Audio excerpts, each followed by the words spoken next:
M1000RR bike එකේ ගොඩක් features එකතු වෙලා එන කාබන් ෆයිබර් වීල්ස් ඇතුළු ලයිට් වෙයිට් පාර්ට්ස් ගොඩකින් එකතු වෙලා එන පැයට කිලෝමීටර් 300ට වඩා වේගෙන් දුවන ලෝකේ ගොඩක්ම ෆේමස් ලංකාවේ තියෙන টොප්ම කන්ඩිෂන් බයික් එකක් BMW S1000RR M පැකේජ් 2022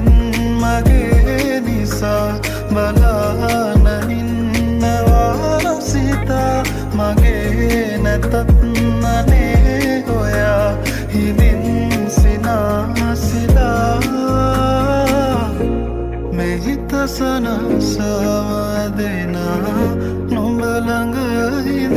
නෙතුසෙලෙනා නුඹ මගේ කියූ කවිවා සනසා